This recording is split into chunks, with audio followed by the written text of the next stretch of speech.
Well guys, it is time for the 1900 subscriber special, even though we have now crossed 3,000 subscribers. Thank you everyone. I'm going to be working on the 3,000 subscriber special as soon as I am able to. I just posted the vote, though by the time this video goes up, the vote will probably be done. With all that said, just thank you everyone for hanging out with me. Thank you for being such a cool audience. I'll be honest, the barricade video went up this weekend, and I was really unhappy with it, and you guys made me feel like it was okay. So, thank you just for being yourselves, and to show my appreciation, we're going to continue on with the idea of doing top 10 series as opposed to top 10 characters for a little bit, and now we are entering the Beast era with my top 10 favorite Beast Wars figures in my personal collection. What you see in front of you is every Beast Wars figure I currently own. You'll notice I don't have many show characters, and some of the show characters I do have aren't in forms that they would have been in the show as, like a Transmetal Waspinator over there. Regardless, I'm pretty happy with my collection. I got a lot of weirdos, a lot of really cool designs. The only complaint I have is, boy, was Kibble bad in Beast Wars, and it makes it really hard to do a character lineup like this. But regardless, thank you guys for hanging out, and let's get into the top 10. At number 10, we're starting off with a classic, because this is the basic class Terrorsaur. Now, Terrorsaur alongside Rat Trap was one of the original basic class assortments, and their whole transformation was spring-loaded. Unlike Rat Trap, Terrorsaur still manages to have a very highly articulated robot mode with good proportions, and though his hips are very loose on mine, he is still such a great character to pose around with. My favorite thing about Terrorsaur in this form is how much of a pretty boy he feels like. In the proper Beast Wars show, at least Season 1, Terrorsaur was much more of a Starscream type character. They leaned into how monstrous and gross he was, especially with his weird breathing. But in the toy, I see this and I see just absolute Casanova with his tiny pistol, his very striking color scheme, and his very thin proportions. I love Terrorsaur's toy design. I actually prefer it to his cartoon design. He's probably the only Beast Wars character who's like that for me, and I think this figure is incredible, even if he does have a hard time standing on his feet sometimes. At number 9, we're sticking with basic class because we are looking at Razor Claw. I love this guy. He's so cool. I love all of his flip-out weapons. Look at his big claw, where you have this cool pinching attack. Like, that's such a cool gimmick, and it doesn't interfere with the figure, and this figure would have been $3 when it came out. You also have a gun hidden in his small claw. He has this amazing color scheme. The crab mode is really fun, and the most surprising thing of it to me, he is mostly translucent plastic, specifically purple translucent plastic, and yet there's no stories of mass breakages with Razor Claw. For some reason, his clear plastic is perfectly fine, knock on wood, because I do not want this guy to ever be damaged. He is one of the most impressive little Transformers you will ever come across, in my opinion, and maybe it's just the latent Pokemon fan in me, but he does remind me a lot of Kingler, who's one of my low-key favorites there. For all those reasons, I gotta give Razor Claw just a little bit of love. At number 8, it's the classic story of What If, because this is Wolfang. Wolfang, one of the most impressive deluxes of the Beast Wars era, and almost a show character, because he originally was going to be the first protoform brought back online by the Maximals. His role was given to Tigatron, because Tigatron would have been an easier model to put on the mainframe staff because he's basically Cheetor. But there's a world out there where maybe if Mainframe had more budget and more time, Wolfang would have become the guy. He has so many great gimmicks. I don't have his missiles, but if I did, they'd actually go into his torso, being stored as if they were just ribs. His tail turns into a really cool looking heavy-duty gun, and my favorite thing is the head sculpt. I like having the mask up. It gives him a very Sentinel Prime looking chin and face, but fold it down, and he just straight up looks like Batman. The wolf mode is incredible. The figure is so bulky and well proportioned. The articulation's to die for. I love myself some Wolfang. At number 7, you're able to see one of my big beliefs about the Beast Wars series. The cartoon was amazing, giving us some of the most in-depth and complex characters we'd ever seen in Transformers to this very day. However, a lot of those toys weren't the interesting figures. Some of the most amazing and most bizarre and unique Transformer toys you will ever find were toy-only characters in Beast Wars. For instance, witness Man Terror. Yes, he turns into a praying mantis, and a beautiful one at that. But the robot mode, even though still very mantis-y, they didn't do much with the arms, I love so much about this guy. His weird, thin proportions, looking like an emaciated madman. You still have the bug head here in his guts, and as for his actual face, this never-ending toothy grin with the almost like liver spots going on his forehead. He is such a creep. At top 6, we have a character that I would honestly say has never been improved upon. He's gone a few figures since the original, but I don't think they've ever stacked up because we are now looking at Scorponok. Now, first of all, Scorpion mode, wonderful. I adore it, and the gimmicks. Oh, the gimmicks of this toy are just so good, but I think that they're actually even better in the robot mode. You see, not only do you have this kind of chattering claw gimmick, moving around, and you always got that little bit of a chatter going, that actually showed up in the cartoon as well, but you can expose a double barrel blaster. That's in that claw. But what about this other claw that has such a weird, different sculpting to it? Well, you pop it out, it's the Cyber Bee. So instead of cassettes, they were going to bring a character whose claw turned into a little bee drone. Unfortunately, this never really happened in the Beast Wars cartoon. Scorponok is a really weird character where almost everything they designed him to be just went to Tarantulas after a bit. But it's still cool to see it here on the toy. It is a little hard to get the Cyber Bee back in, admittedly. In fact, why don't we just kind of not do that for right now? You also have the two good heads. You have the mutant face and the real face. Personally, I prefer the mutant face. And you have the tail. Look at this. And it goes all the way over if you want him to just be striking at Maximals nearby. A striking figure, a well-proportioned figure. Although his hips are a little bit weak, he is still one of the standout figures from the first year of Transformers Beast Wars, and one that warrants a spot on any shelf, even though the tail does make it kind of hard to put people behind him. But seriously though, between Tarantula stealing both Scorponok's scientist gimmick and Terrorsaur's treacherous gimmick to the point that they died in the Season 2 premiere without so much as a single line, if I were these two, I'd be talking to my union, because it kind of seems like Tarantulas is just stepping on all the toes today. At number 5, I might be making people very mad, because I do think Optimus Primal should be higher up on the list. Like, even I think he should be higher up on the list. You're looking at one of the most fully featured and loaded down action figures of all time. Countless weapons, gimmicks, so many clever bits of engineering, and sure, the gorilla mode's a little bit bunk, but when you get this beautiful a robot mode, can you really care that much? And besides that, look at the head sculpt. Honestly, one of my favorite head sculpts on any Optimus Prime or Optimus Primal ever. I would love to see that head sculpt on something new, because I love the angriness of it. With all that said, as much as I love this guy, as much as I prefer the original Optimus Primal body to every other design he's ever had, as much as I would sing the praises of this toy every single day, there are other figures that I just have more of a nostalgic connection to. They mean more to me. But that doesn't mean that this guy isn't still great. He is still incredible with all the weapons he has hidden, all the missiles, all the little extra play value. You can't go wrong with Optimus Primal. And hey, look at that. He's so iconic that one of his extra weapons that never even showed up in his show, that being the mace weapon, went on to inspire the entire Fossilizers line.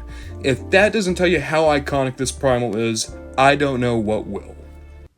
I want you guys to know that if I were to take just personal nostalgia out of this, I think this is my favorite Beast Wars toy. This is Beast Wars Cyber Shark version 1, and he's just the best. My favorite thing about it, right? He turns to a hammerhead shark. He has these crazy design with the flayed skin. His head sculpt is just manic. Look at those sharp teeth and the angry eyes. He has this skeletal design throughout his robot mode, because keep in mind, his robot mode is literally the skeleton of the shark mode. Missiles hidden. He can launch his own face. His face I have in a different box. But he has all of these kind of messed up gimmicks that is honestly bordering on body horror. And yet, he's a good guy. This is a good guy. This is a Maximal. He is just the best. He's messed up and weird, and I adore him. I think he is the coolest Beast Wars figure, in my opinion. I like sharks. I like weird heroes. I like Kirishima. And I like Cyber Shark. I think he is just the best. And he is good enough to get onto the Mount Rushmore, even if he didn't get a podium finish. At number 3, it's Transketo. This is one of my childhood toys. Him, and someone we're going to talk about in just a minute, were figures that I got at a flea market when I was just a kid, and they have been rocking with me my entire life. They are some of my only childhood survivors, and during the bad times, the stuff we talked about in the 20 years of Transformers fan, these guys were surviving with me out in the tents. They made it with me when we went to a new house, and they're still with me to this day. Transketo is a lot of things to me. For one, when I first got him, he was the biggest Decepticon I had. And since I didn't have a Megatron, I'd always have him fight Optimus whenever I was playing with my toys. But as I grew older, I learned to appreciate other things about him. His size really is impressive. His color scheme, though not the most appealing, does kind of work for me. The translucent yellow, the golds and purples give him a very gross and grungy look that you don't just see on a lot of Transformers. Even though the engineering is actually pretty similar to Waspinator, I think it's a lot cleaner on Transketo. If it wasn't for the kibble of these bug legs, he'd be a really well-proportioned guy, all things considered. But the most impressive thing about this guy to me is the fact that he is a triple changer. Yes, he is a mosquito, but he is also some other bug that's name I don't know how to pronounce, but look at him, completely different beast mode. And he still has a really well done robot mode. There's gimmicks here like flapping wings and a missile that comes launching out of his mouth. By the way, I love that too. The fact that this guy is so disgusting that he's gonna vomit on you. Gross. Hate it. Love it. It's the best. There's a lot of people that will hate on Transketo. Yes, Transketo is one of the worst shelf warmers of all time. Yes, Transketo may not be everyone's cup of tea. But guess what? When you're a broke little kid, and you're able to get a big bug transformer for $5, and then you get to spend 2 decades with that bug transformer, you have a little bit of fondness for the guy. I love Transketo. I don't think he's ever going to come back. I'm not expecting my Legacy United Transketo anytime soon. But I am so happy that this guy was a cornerstone of the childhood collection, and I'm really happy that he's with me all these years later too. Of course, if one childhood figure is number 3, it only makes sense that another childhood figure would be number 2. This is a figure that will never be on anyone else's top 10. There's no chance. Even Transketo, I could see them potentially getting on a top 10 if you were doing each year of the Beast Wars toy line, one at a time. But I don't think anyone's going to love Sonar the way I love Sonar. Sonar is one of those childhood toys too, but for me, they mean a little bit more. For one, just the design is so great. The monstrousness of this, having the fur on top of the robot parts, and I love the Bat mode. In all honesty, the Bat mode was the big reason why I wanted Sonar, because the flea market I got got Sonar at, they actually were in Bat mode, and I never knew that they did transforming bats. So Sonar was special like that.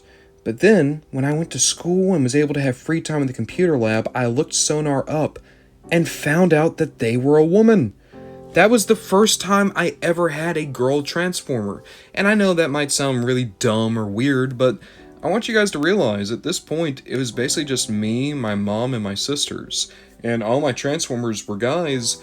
There was a part of me that wanted a woman Transformer. And thus Sonar was able to fill that gap for me.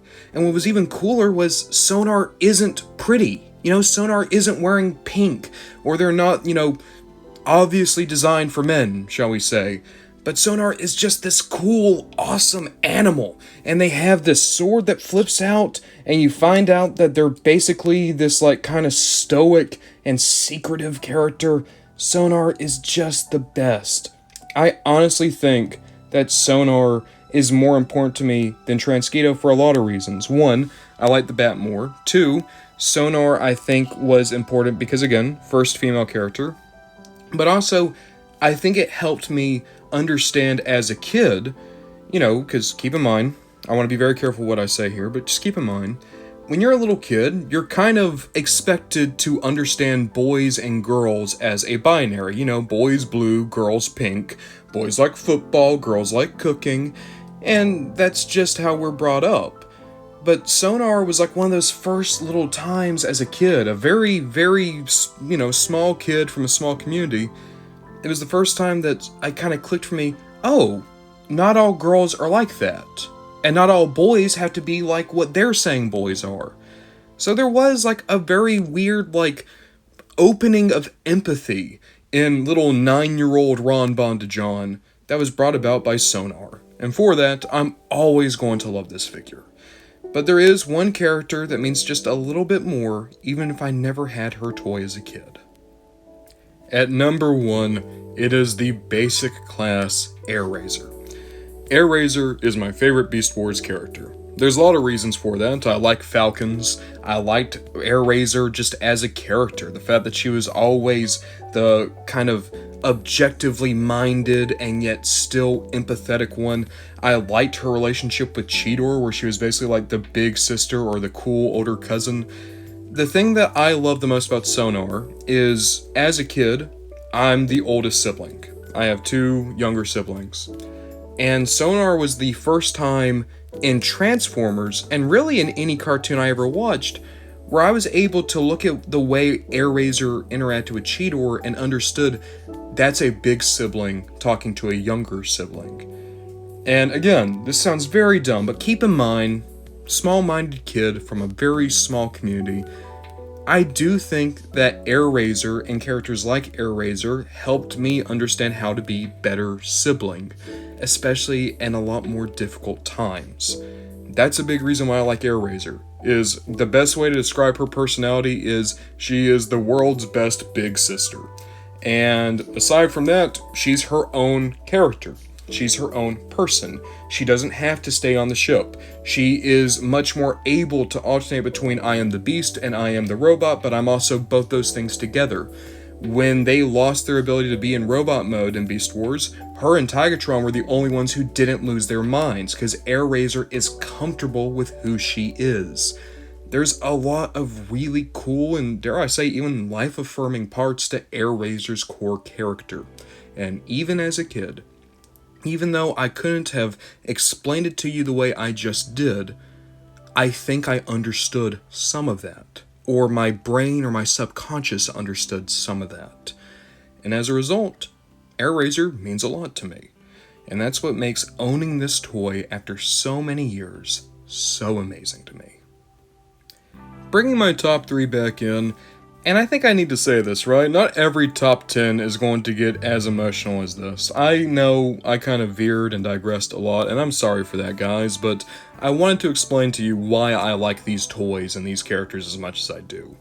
That said, when we start talking about my top 10 Energon figures, or my top 10 alternators, or, I don't know, my top 10 even Prime figures, don't expect it to get this, navel-gazy.